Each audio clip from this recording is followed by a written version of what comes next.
Hi, in front of me I have a CAT S52 and I'm gonna show you how to change the wallpaper on this device.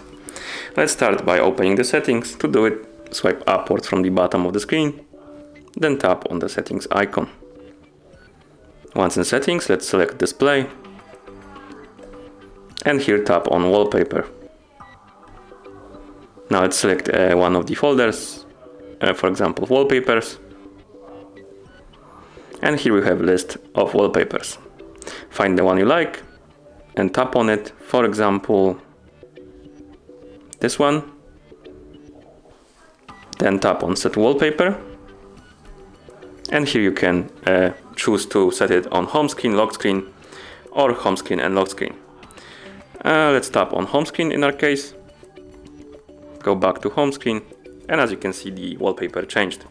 You can also change it another way. To do it, just press and hold on the home screen, on the free space on home screen, rather. This menu will open. Here tap on wallpapers. And again, this menu will appear. Select the one you like. For example, this one. Tap on set wallpaper and home screen. As you can see, the wallpaper changed. And that's how you change the wallpaper on this device.